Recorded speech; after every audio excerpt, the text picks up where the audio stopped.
今仔日新闻头起先来看上届新的消息。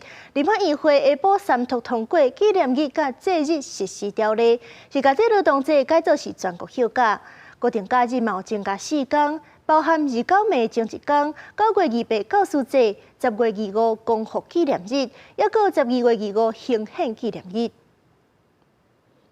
赞成57位，反对50位，赞成者多数，全案表决通过。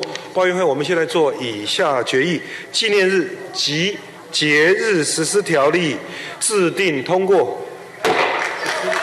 目前的固定假日计共是11天。今日下晡立法议会表决，国民党团、民众党团靠人数的优势，三读通过4+1的方案。